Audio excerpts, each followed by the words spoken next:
Exciting, extremely exciting. It was a blessing. Great to be out there. Great to be out there with the guys. Really loved just being on the field with the offense and staying on the field with the offense. I mean, it was incredible. So, Is the stamina ever an issue in that situation? I mean, you haven't played 70 plays in a while. yeah, we have 51 total, two probably I think 12 play drives. So maybe breathing got a little heavy, but I mean nothing we can't sustain. Best part I guess about growing up in high school, middle school, high school, and college tempo offense is my first time getting in the huddle, you know. So being able to just real quick is just, you know, a minor adjustment, and it just, I guess, gives me a little confidence in grabbing that little bit extra win versus hurry up and getting on the ball. And then when we do, I'm like, man, I've been doing this forever, so, you know, it's just easy to adjust to that. How difficult was it to learn to be patient and understand that your time is coming? I mean, honestly, I kind of went through this when I was a junior in college. I really thought it was my time. Everyone told me it was my time.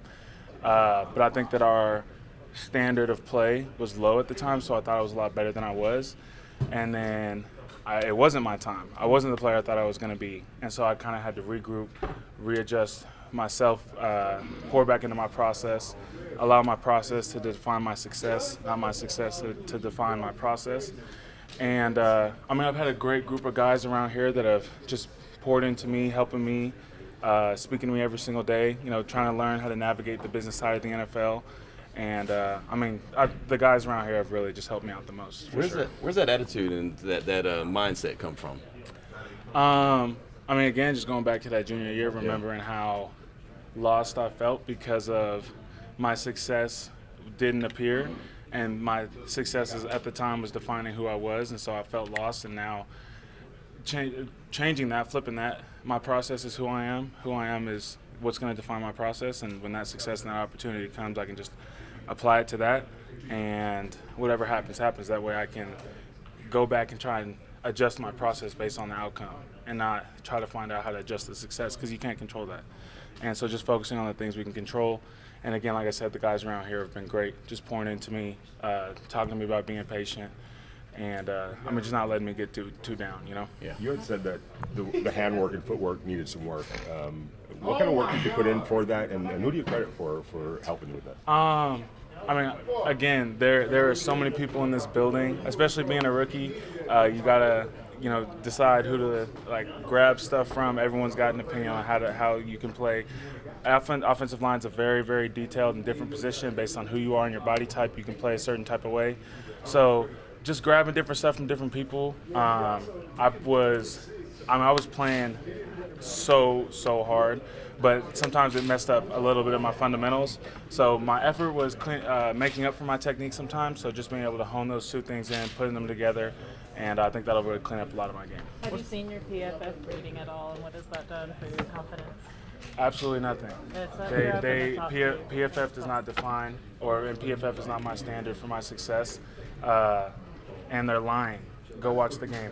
0 sacks, 0 pressures. That's not true. The sack we gave up in the back of the end zone. I mean, we all got muddled up.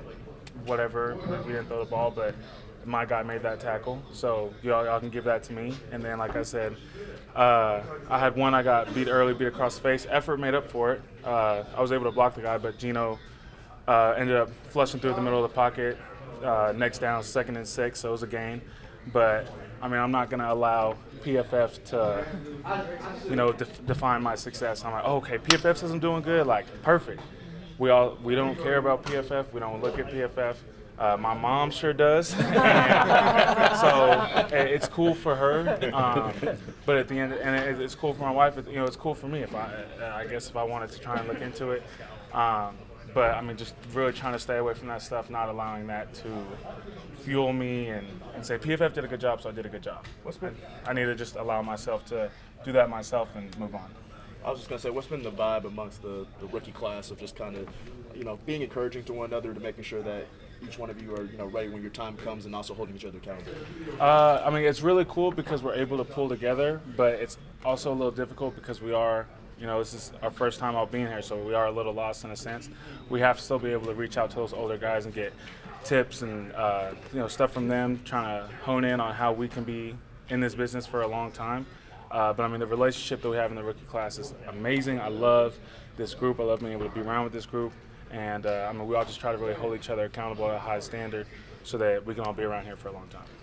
Saw how fired up you were for that touchdown pass from Gino to Brock. Can you just take us back to that moment and just what that kind of meant to you? We don't score. We don't have stats, so if the offense scores, I scored. That was my first NFL touchdown. I mean, taking it back to junior year, there was a time when I thought it was my time, and it wasn't, and I thought all my dreams were never going to be able to be reachable again. And so thinking back to that time and coming back to right now where I am, I mean, come on. Like, first NFL touchdown, it's an incredible feeling, awesome to be a part of. I love that I'm able to contribute to the team's success however I can. And, I mean, hopefully, like I said, we'll have a lot more here, so it's just an awesome feeling. You guys have gone up against a lot of really good defensive fronts. This one doesn't get any easier this week against Philadelphia. What are your thoughts on those dudes?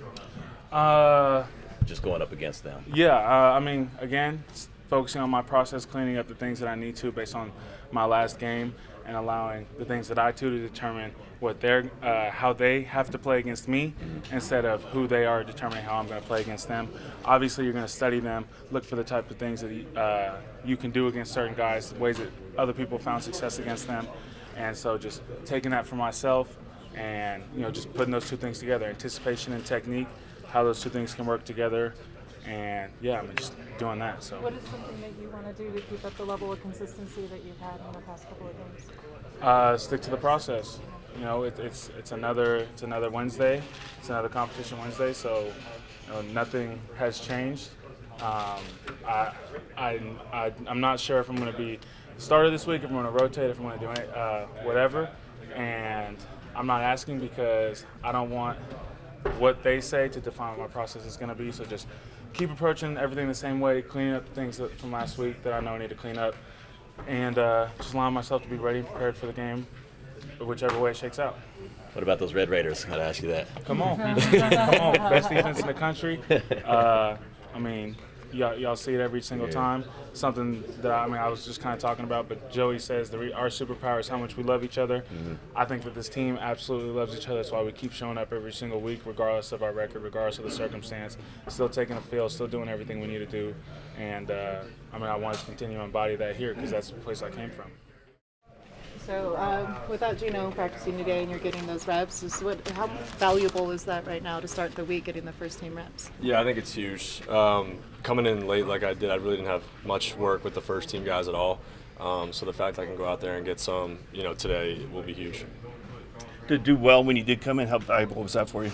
It was great. It was great. I mean, the situation was what it was. We were trying to fight to get back into it a little bit. Glad we were able to, find some success in the 2-minute drill, getting into the end zone, getting a field goal at the end. Kenny, obviously you were in Philadelphia last year. Does that help at all? Like, if you are going to go face that defense, that you have seen that? Yeah, I have a little familiarity with what they do. I know they got great coaches, great players. Nothing but respect for all those guys over there. So I know it's a huge challenge for us. Got a long flight out there. Just want to be as prepared as we can be. Going in. What do you feel like your communication's been like with some of the wide receivers, tight ends, guys like Brock? Yeah, it's been good. It's been good. Always trying to be involved in those conversations that they're having with Gino, just so I know, where they're going to be, if something happens and I have to go in there. So the communication's ongoing. This week obviously will be huge, depending on what happens. Just continuing to stay involved with everybody. Kenny, Pete called the throw to Shedrick exquisite. He said the catch was perfect. From your perspective, how would you describe that play? It was good execution. I was really happy with the execution. I've been working with Shed a lot more than the starters. So, when I had him in there, I felt, really confident that he was going to run the right route, be in the right spot. Timing was perfect. We had the right coverage, so it was just really good execution. Is that where the trust comes from? Is that you guys have been working together? Yeah, it goes a long way. It definitely goes a long way when you have, a lot of reps together. I just know where he's going to be. He knows what I'm looking for, so we have good communication together. Is that the case too with Jack? You guys connected on a handful as well. Yeah, Jack's working really hard. He comes in the quarterback room every day, an hour before meetings start, and I'll give him a play. He'll go up there and draw the whole play. I'll tell him to give the read, like what I'm looking at, where he's at in the progression. So all things that a young player, should do, and he's doing the right thing. So really happy he was able to get involved and, have some big-time catches for us. If you do get the start, what kind of opportunity would it be? It's a great one. All you can ask for is an opportunity. It's a great opportunity. Philly's an unbelievable place to play. I know the fans will be ready to go. They have a hell of a team. They've kept, there's not a ton of new faces on that team. So there's a lot of really good players. I know the coaching staff and how prepared that they're going to be for the game. So it's a great opportunity. I don't know who that is. I think it's Tyree. I'm going to go with Tyree. My money's on it. Being that you've had time in Philadelphia last year and expecting inclement weather, should you get the start, how much did it help being there and practicing in those conditions to be able to? Yeah, I'm a Northeast guy, so this is new to me. Like going out and practicing in December and it's 60 degrees every day, so it's unbelievable here. But I'm more used to once you hit November, December to be what it'll be like on game day. So I'm pretty familiar with it. You've already banked some years. You've had a whole lot of experiences in the NFL. What did you take most out of last year in Philadelphia specifically that you think helped you grow?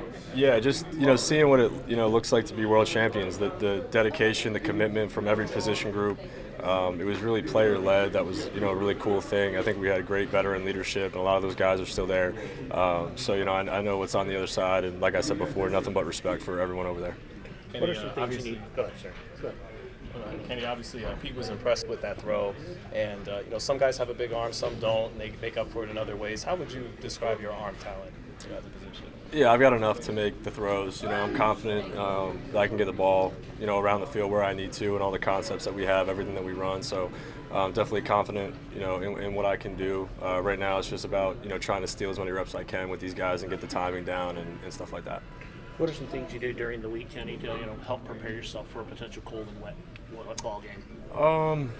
You could do some wet ball drills and try and get reps that way. I just have a lot of experience playing in that region, so I kind of have a good feel for if it turns into that game, how I'm going to play, how I'm going to what I'm going to do. So just kind of leaning back on prior experiences.